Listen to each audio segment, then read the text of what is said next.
to welcome to the stage Dominic Charles from Wavemaker and Fionn Turner from EssenceMediacom to talk us through the findings.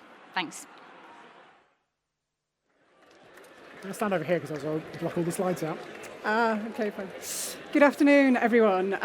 So thank you for the welcome. Yeah, Dom and I are here to talk about Profitability 2, the new business case for advertising.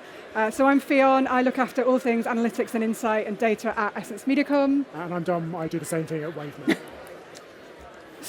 Wavemaker. We have got the unenviable task of trying to condense, when this was originally presented about 90-minute long, into 20 minutes. So I'd hugely encourage you to scan the QR code. A little bit of bedtime reading. In the report, there's actually additional insight that wasn't released the first time it was presented.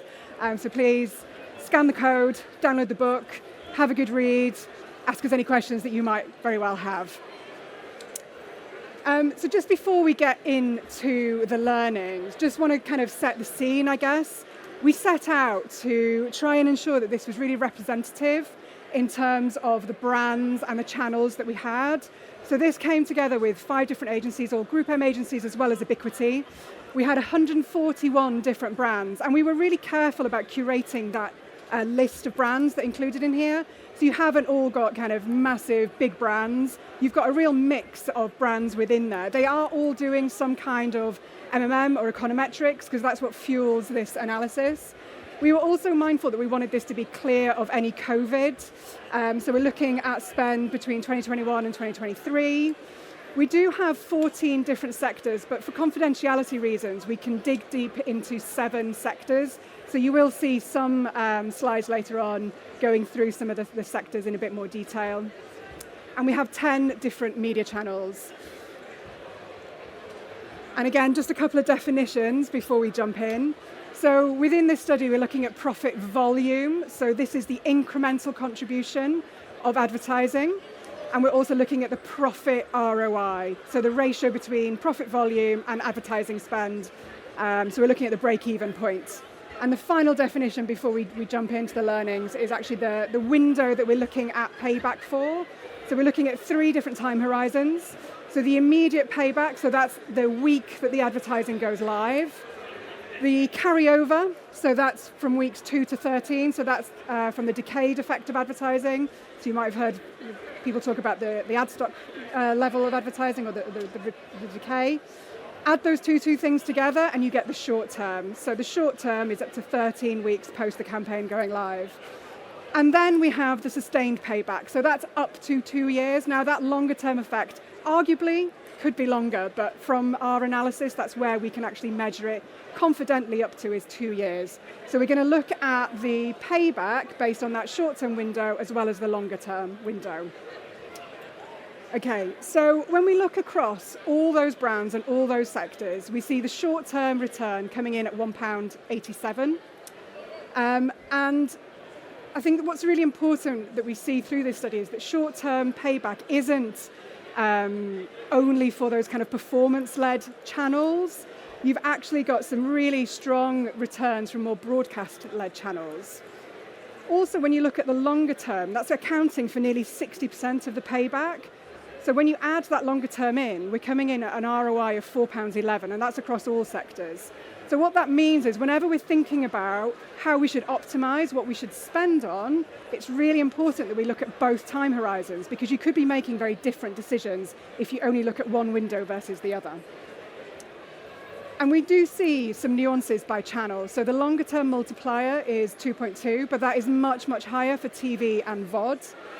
The ROI does vary by sector, and we will cover that in a few slides' time. And we do see 2 sectors that are only profitable when you look at that longer term. So that's why it's really important that we look at both time horizons. As for the variation by channel, we also see variations by sector, and the most effective channels in terms of volume and ROI vary from sector to sector. So I guess the point is there isn't a single silver bullet in terms of media for every single sector. It really depends on your sector, and we'll talk about some of the dynamics at play that affect that. And finally, broadcast channels generally have the highest spend potential before we see saturation. So we'll talk a little bit about diminishing returns and how much money we can spend in each channel before we hit that kind of diminishing returns point. Cool. So what this styling disco needs is some more graphs. So here is the first of them. So just to dig into some of that data, there's a couple of bubble charts in this presentation. The way to read these on your x-axis, so going left to right, is spend. So the further to the right-hand side, the more has been spent in a channel. ROI is then up the y-axis, so the higher up the bubble is, the better the ROI. The size of the bubble is the size of the profit contribution back to the business. So bigger the bubble, the more it contributes back. So what we see in this chart here for the short term, each of the channels in the study is a bubble that on average across all sectors and all the brands in the study, the profit ROI in the short term is £1.87. So for every pound we spend, we get £1.87 to the bottom line of the business when you factor in margin and that sort of stuff. What we also see, so there's a white line here, this is an ROI of 1. That's the break-even point, so all the bubbles are above that point. So on average, although this varies a lot sector to sector, so we'd encourage you to dig into that in the book and in the longer version of this, all channels on average can generate a short-term return that is profitable. So even the worst performing channel on short-term ROI, it's still above 1. The really interesting things on here, linear TV is still unmatched in terms of volume. One of the things we looked into in the study is how this is varying over time. Linear TV's death and reports of its death are greatly exaggerated. It is the biggest driver of business effects. It is still the biggest driver of business effects 5 years on from the previous version of the study. It's slightly smaller but still significant. Generic search is really important, so non-branded search is still a very high ROI channel and very good volume in the short term. Interestingly, channels like print and audio actually give the highest short-term ROIs. Print always feels a bit weird whenever we present it. It is worth bearing in mind the types of brands that are using print heavily, that are in this sort of study, are the ones that have optimized their use of print. So the brands that are using print, it works incredibly well for. The ones that print doesn't work for stopped using it many years ago. But generally we see all channels are profitable in the short term. And one of the really important things, we'll come back to this theme later on, is when we look at short-term performance, the channels that we arbitrarily label as performance channels are not the only ones that generate sizable short-term effects. So if I need payback to the short term within 13 weeks, the biggest driver of that in the study is linear TV. So TV still generates a massive short-term immediate payback effect. Yes, search and social, which we consider performance channels, also do that very well. But if you look at social, if you're thinking about I need to drive a short-term effect, channels like audio, VOD, even print to a certain extent, should be in that conversation of driving those shorter-term effects. If we then look at the kind of full-time horizon, the other really important thing is most of advertising's effect is in that long-term sustained payback.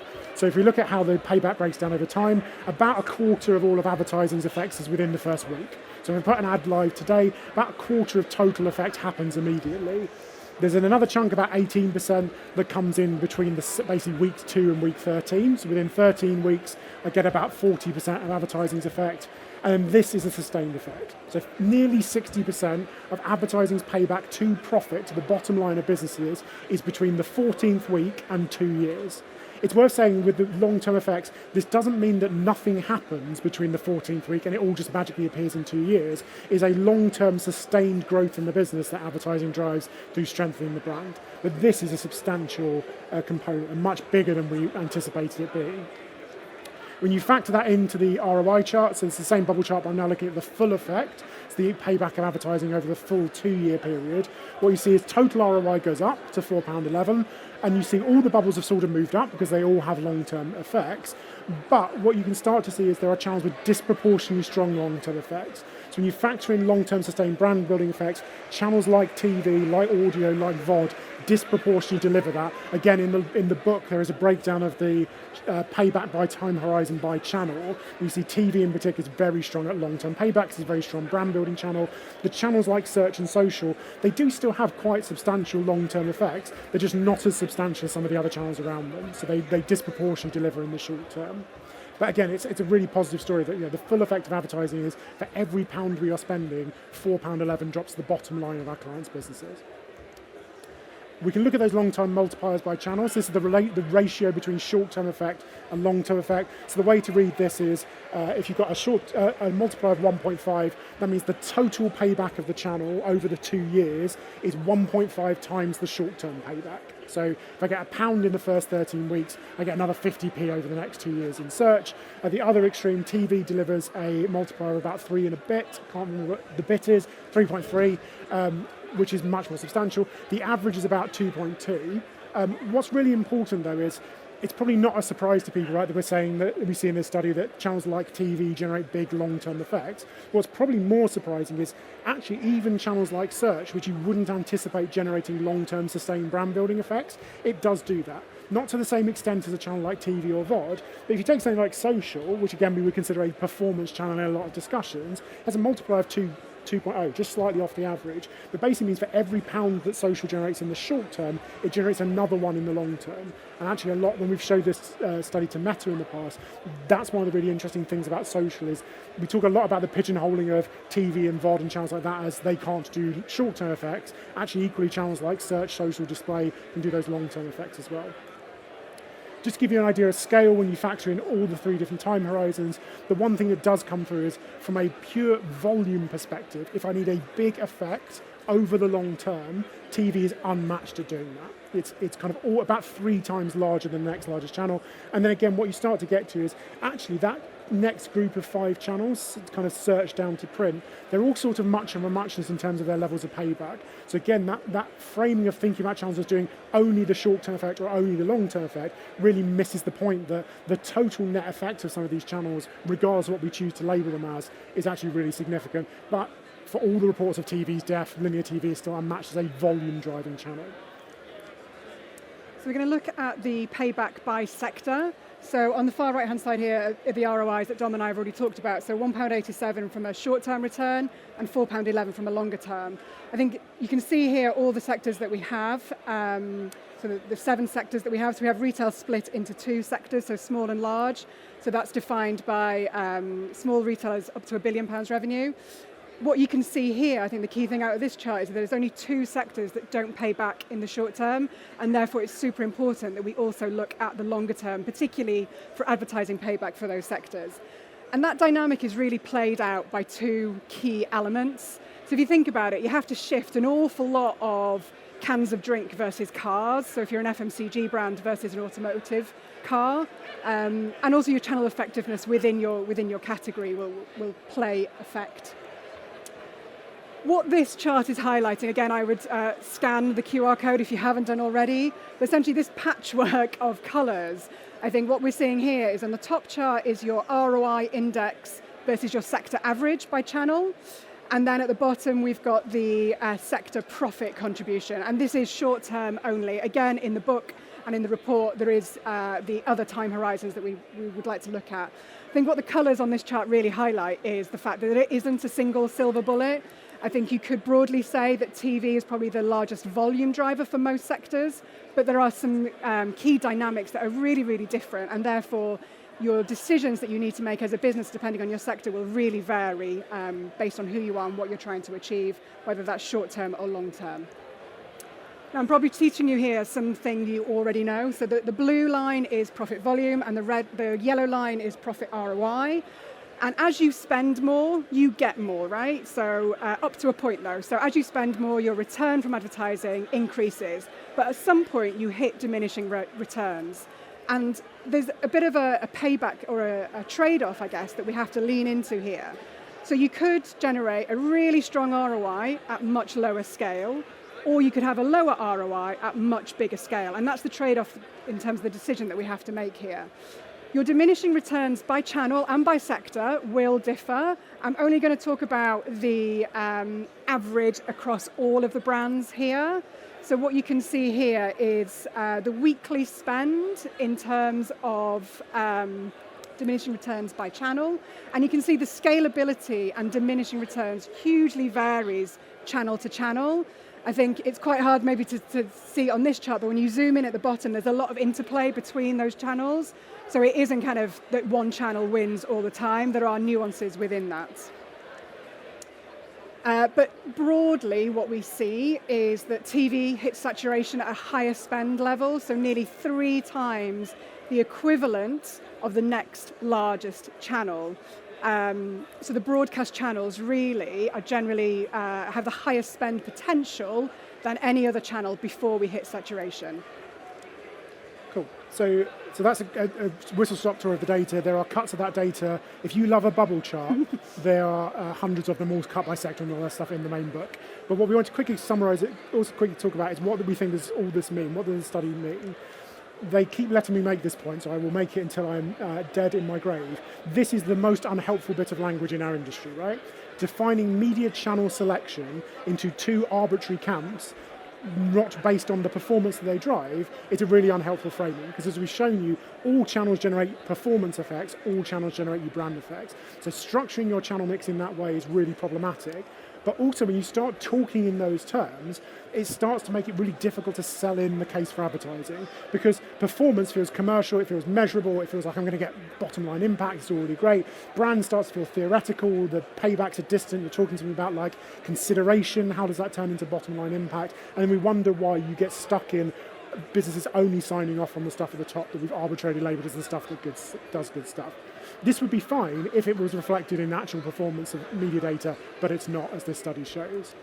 So when we talk about this stuff, what we think is a better framing is what we call the SET framework, which stands for scale, efficiency, and time. So depending on which of these things are most important, dictates the mix of channels that therefore I should be investing in. So the scale component is how big an effect I need to be. Going back to that chart that Fionn showed you, if I need big scaled effects, that will, in a short amount of time, that will take me more into the broadcast channels. If I need smaller effects over a longer period of time, then I'll have a disproportionately high digital investment. Efficiency is really important, the ratio between my money in and my money out. If I'm only prepared to get paid for a 2-to-1 return, that will limit my potential options. And the time period is really important, because if I need the payback today versus next week versus next quarter, again, certain channels become more or less prominent in the mix. There is a lot of nuance in this, right? And we've talked about there is a 180-page book and an 80-slide PowerPoint presentation. There is also, with a separate QR code, I had a lot of fun with the QR codes. Whether these still work, I do not know. But there is also a tool that allows you to query this data. So it's a tool called the Media Mix Navigator. It sits on ThinkBox's website. And sitting behind this is the full database of benchmarks that are in this study.